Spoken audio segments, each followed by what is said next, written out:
This world has been connected, tied to the darkness, soon to be completely eclipsed.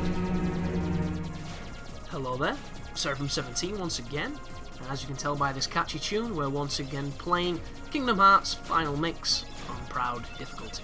And this is my walkthrough of said game. So, this is the Gummy ship. This is a feature that when I when I first played Kingdom Hearts, I hated these moments because they're bad. Admittedly, it's a really cool idea with a whole lot of depth and interesting nuance, but it fundamentally fails because it's just not that fun. And the irony is, when I've played it 10 years later, I actually really like these little shitty moments, and I don't know why. I don't know if it's because I appreciate the diversity, and games nowadays are so samey and generally don't have that much diversity in them, that this to me is just refreshing and I can see the novelty of it and enjoy it.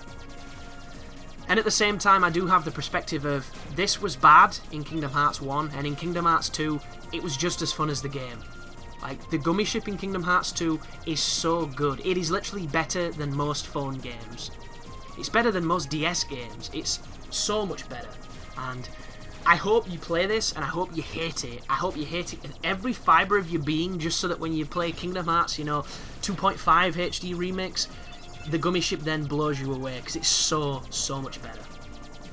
But what happens here, folks, for the uninitiated, is you fly to the next world, and then until you get the warp drive, you have to fly everywhere. But at that point, you only have to fly to new worlds, and then you can instantaneously warp. You kill enemies, you pick up items, and the items you pick up can go back into customizing and building your own ships, or changing the look of said ship that you're on right now. You can put lasers on them, you can put armor on them, you can put all sorts of weird stuff on them, and they will perform differently and perform better and have bigger life, bigger armor, all kinds of really cool stuff. If you want to, it's completely optional. And the editor that you're using is really complicated, but once you get used to it, it's not so bad. The biggest problem I had with the whole system is, regardless of what you do to your ship, it always kind of looks like a piece of Lego that a 2-year-old made. You can go super streamlined and turn it into like a jet and symmetrical and just make it as aesthetically pleasing as you want, but it's always going to look like one of the new generations of Pokemon, which I think we can all agree just look like a piece of Lego stuck to a random piece of fruit and then called something like, I don't know, Arukenimon, which is a Digimon, ironically enough, and a decently designed one too, if I remember. I think she was like a spider human. But anyway, off that. The Gummy ship is interesting in a lot of ways. I'm not going to be doing any of that. In fact, I don't customize or upgrade my Gummy ship for the entire game. And it's not because I don't know how to do it, folks, it's because I wanted to try to do like a no upgrade Gummy ship run. And it's not that hard at all, because for the most you're going to be avoiding things that you can't kill with your laser. And it would have probably been more fun to watch, so I do apologise for the people that were looking forward to seeing me get tons of lasers and just turn everything into a bukkake fest, but I just didn't. So before anybody goes on to say, why aren't you doing this, or this is how you do this, or you should do this, it's all intentional, folks. I'm not upgrading it for a reason, because I just wanted to see what it would be like, and the answer is, like normal, just less aggressive and less powerful. But this is the Alice in Wonderland level, and it's a really confusing one that I got stuck on the stream for a while, and it was because I didn't read the text because I was too busy talking to the chat, and they told me that I had all the evidence and I could present it to the Queen, but I was too busy looking to try to get to the next area, and I couldn't remember how, and it turns out you have to present the evidence before you do that, so don't make my mistake, and you should be fine. But this is a fun level, it's a pretty simple level, it's not too challenging. Once again, anything that you deem too hard, or if you're getting, completely brutalized and you don't know why, and you're watching my videos and I'm doing more damage, or things are dying faster, my advice is to level up a little bit, or get better equipment if you can by leveling up a bit, getting more money, buying some more stuff. And another thing to think about as well, you're not locked in any of the worlds except for Deep Jungle because your Gummy ship gets damaged. So at any point, regardless of how deep you are, if there's a save point, you can get out of the level and go somewhere else. You can go back to Traverse Town, you can buy some items, you can farm some Heartless and get some levels.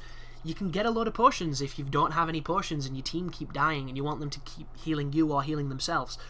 There's a lot of stuff you can do, and if you're ever stuck or if you're ever in trouble, think level up, Think better gear, think buy items so that your AIs can spam them, stay alive longer, and help. And that's all you really need for the game. That and the ability to mash things. There is more subtle nuance to Kingdom Hearts. There is a lot of strategy. It's just it's kind of like a simple beat 'em up at times, where understanding moves and timing and spacing and technique is all good and well, but you can be just as effective by bashing, like your little nephew would on a simple beat 'em up, where you're trying to do all the super moves and he's kicking your ass with a simple jab that's really quick and cheeky and ranged. But I'm going to get the book once again and give you a bit of information on some of the enemies in this area. Like these shadows, for instance, we'll see how they've scaled on the base level of the game. So in Alice in Wonderland, the shadows can have anywhere between 12 and 60 life, apparently. I think I figured this out now, guys. I think the dash on the stats is when you come back after you fight Riku the second time, because everything gets super powerful then, and the game gets a lot harder. So I think that's what this might be. I don't think it's scaling at all. So right now they have 12 HP, 9 strength, 9 defense. They give 1 experience, although that looked like he was giving 3 at one point, but that might be the other guys. And you get 8 MP recovery, so they could, if they were to use MP, that's how much they would get. So it's pretty negligible. What I didn't talk about is the red Nocturne. So the dudes that are firing fire at me that look like the little teapot guys, they're called Nocturnes, or red Nocturnes, the fire ones. And it says he's got 24 HP, 9 strength that he hardly uses, 9 defense, 1 experience, and 6 MP recovery. He drops an Ether with 1% chance, a Blaze Shard with 6% chance, and a Fire Ring with a 0.5% chance. So something to bear in mind there, as I'm using the fruits here to raise and lower myself. And what you have to do, guys, is you have to get evidence to prove her innocence, to prove Alice's innocence, and you only need, I think, 2 or 3. Once you do have enough, this is evidence, by the way, it'll show up as a circle and then a word, and that tells you that you've picked up a piece of evidence. And it's green as well in the font, I believe. But once you've got enough, the Cheshire Cat's going to say you now have enough to present to the Queen. All you have to do then is present to the Queen, and then you can get on with the rest of the level. It's entirely up to you if you want to get all the chests and, you know, do the Trinity marks and mess around with the flowers and things. A lot of the flowers are going to ask for potions and high potions and ethers and all that kind of good stuff. What you want to do is you want to see how many items you've got, and you're going to notice I don't have any potions to make myself big, and I had to go back to Traverse Town to buy some. So I recommend you either do the same or you come with more items than I did. But you're not going to see that because I've edited it in such a way that you don't see me journey back, and it just looks like I was here all along. So just bear that in mind. But I was mentioning about the techs and how useful they are at stopping attacks, and how they can be timed, but the timing is tricky with different enemies, and it's definitely the sign of a good player if you know how to do it and you can do it reliably. Something that I'm not that great at just yet. But also, I mentioned that I would like to change a few things that would probably bring it to be a much more contemporary game. So the ones I was talking about before the armoured boss that we took on was being able to customise what swings Sora does with his Keyblade, enabling us to make the combos a bit more finely tuned. And this is something that I've wanted in a lot of games. One of them that stands out big time is Arkham Asylum and the Batman series. Because Batman randomly does attacks, you have no control over which animation he does. You know, sometimes he'll do a short elbow, sometimes he'll do a spinning back kick, and that lack of control and the difference in the time it takes to land those hits can be the difference between breaking your combo and keeping it. And it's those little inconsistencies that I think really ruined that combat. And the combat is great, and when I say ruin, I just mean as far as it could have been brilliant. Instead, it was very good and still very fun, but there were issues. And just imagine if you were able to go into the upgrade tree and change what move he did where. Like, the menu could be simple. It could be a picture of the suit, of the bat suit. There could be lines coming off from the arms and the legs, and there could be boxes that you change that have different attacks in them. You know, maybe your suit dictates what attacks you can get. There could have been a lot of upgrade potential and a lot of ideas that they could have put in to make this feature work, and it would have made that combat even better than it already is, and it already is stellar. And that would be something I would love to see in Kingdom Hearts, because I think it would fit really well. Another thing I would like to change, if I could, if I had the ability to update it in a way, is I would change the way that the attacks and the evade systems work. So on this game, it's pretty deliberate for the most. When you're attacking, you cannot cancel out of any of these animations until they are finished playing out. I would change that. I would change that so that the evasive roll and any defensive/evasive maneuver could cancel out of anything. Don't get me wrong, if you're doing a special move or something, you know, that takes wind up, or a special series of combos that you have an ability to do at the end of a combo, I think you should be locked into those, because that's the repercussion of choosing those. You're running the risk/the reward, and that is a necessity. But just for the standard moves, I would love to be able to cancel out of them before they've ended, instead of being sat there vulnerable waiting for the swing to end so I can evade. And I think it would make it faster, more punchier, and more fun. But at this moment here, all you have to do is beat down the castle thing, the tower. It takes a massive pounding. Let's see how much life it's got, as we just killed it just then. But move forward slightly on. You're going to hear some old school pages turning here, guys. So the tower has 24 HP. Hang on a second. The figure is in brackets applied to the tower cogwheels.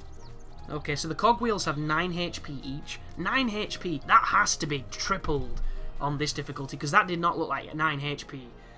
And then the tower itself is 24, so obviously, pinch of salt, these could be doubled, these could be tripled for all we know. And he has nothing to drop, aside from money and health balls when you destroy stuff. And we already knew that, so it's not important at all, but I suppose he does count as a boss. And the cards that we were fighting during that intermission, you want to ignore them. Just focus on the tower. Even if you get hit a few times, focus on the tower, because you can only stun the cards, you can't kill them. But we have a new Heartless, and I call him the Fat Bastard for obvious reasons, but I don't think that's his name, because he probably has a dad. So let's check him out.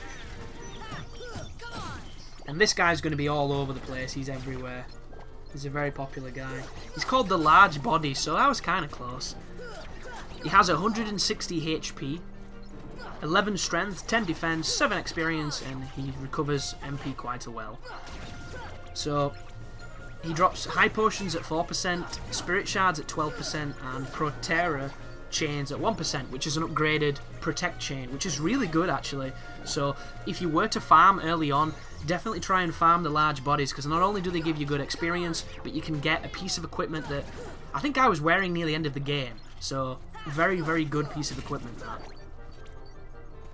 But the trick with the large bodies is, if you hit them from in front, you barely do any damage, they deflect you, and it's a nightmare. What you want to do is get behind them. Get behind them, do an air combo, then do a land combo when you get on the ground. Sometimes you want to refrain from doing the ground combo, because they'll spin around and do an attack. There's numerous versions of these guys later on, and they're all pretty dangerous. They do a lot of attacks. He does a jump in the air where he lands. There's a shockwave, so watch out for that one. He does a belly thrust where he dives at you with his belly. He also chases you with his belly, which is kind of scary. So you want to watch out for those as well. He'll taunt too, and when he taunts, he's obviously vulnerable, so bear that in mind. And when he taunts, he kind of pulls his trousers up and jiggles his belly a little bit. So something to watch out for. But a little tip with those big guys, if there's a barrel or anything you can pick up, if you throw it at them, it stuns them, and you can beat them up for quite some time when they're in a stunned state, so that's super useful. But you'll notice we now have the roll. I love the roll, it's my favourite ability on the game. You know, it's lacking certain features of modern games, but it's still super, super useful. So make sure you give up some AP for it, because you'd be insane not to. But now that we've progressed the case, you'll notice there's a boulder here that wasn't here before, so go big, knock it in the water. That then puts up the lily pads, and it enables us to carry on with the rest of the level. And there's a room in here called the Mad Hatter's Tea Party. That's not through the next room, it's through a room later on. And I don't think it goes active until later on, or until you come back. I'm not too sure on the the details of it, but what will happen when it's active is you're able to sit down in the chairs at this tea party, and depending on which chair you pick depends on your reward. Some of them will just blow you back in the chair and nothing happens. Other ones will drop money, items, health, all kinds of good stuff, so you want to just, you want to come back and grab all that stuff, because it's free, it's simple, and all you do is leave and re-enter to get it to do the next thing, and you can essentially farm a room for its goodies.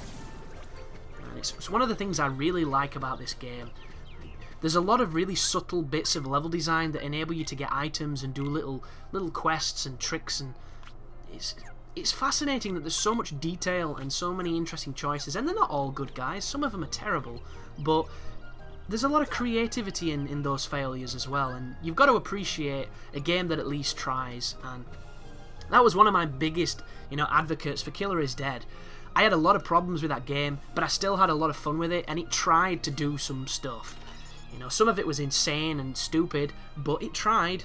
And there's a lot of games nowadays that don't even do that. You just get these recycled sequels, and I'm all for them if it's a game I really like, but I just could never be the guy that buys FIFA every year. And I know that the mechanics get so much more nuanced and different, and they introduce all these different features that are almost like at a macro level because they're so tiny, like fucking nano machines and stuff. But at the end of the day, you're still playing football, and my passion for football has subsided, so I don't get that allure. And the football games themselves now have just kind of turned into driving games, which is another series that I just find really boring. And that's not to say they're bad games or that they're not exciting. That's just me personally. They don't resonate, and thus I don't play them. So thanks for watching, and you take care now.